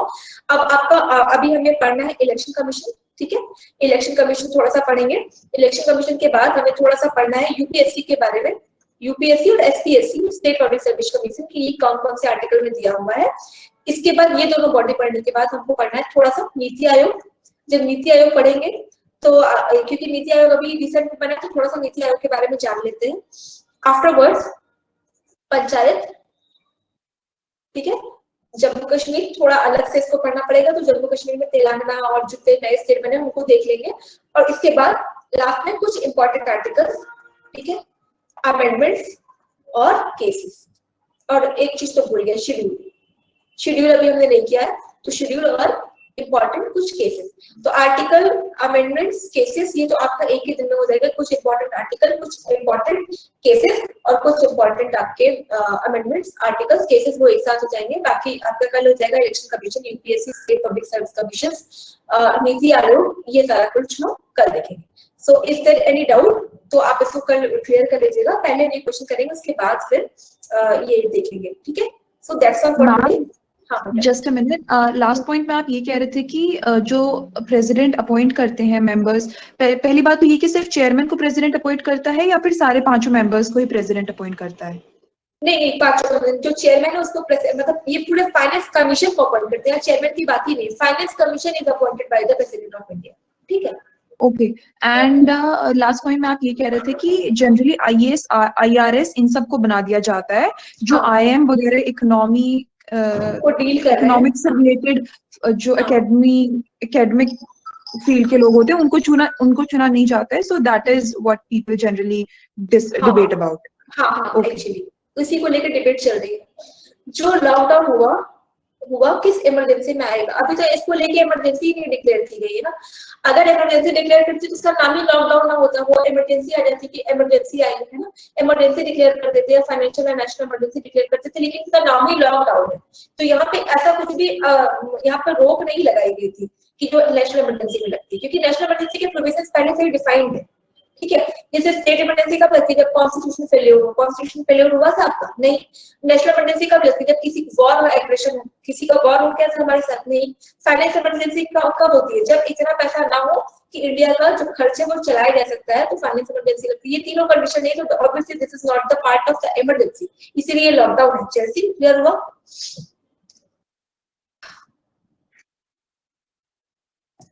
Any more? So self wrap up now, Chelsea clear हो गया। तो अब बाकी जो है इतना, ये पहले अपन क्वेश्चन डिस्कस करेंगे, उसके बाद हम आगे का देखेंगे। आपकी शीट नहीं मिल पा रही है, तो I will try my super best कि आपकी जो जितना अब तक हमने कर लिया उसकी भी शीट आपको मिल जाए, ठीक है, क्योंकि अभी हमारा 2 शीट अभी और आ जानी चाहिए इतने में, ठीक है। तो I will try my super best कि आपको कल एक नई शीट मिल जाए जितना हमने कवर कर लिया है, ठीक। So that's all for today and all the very very best for you.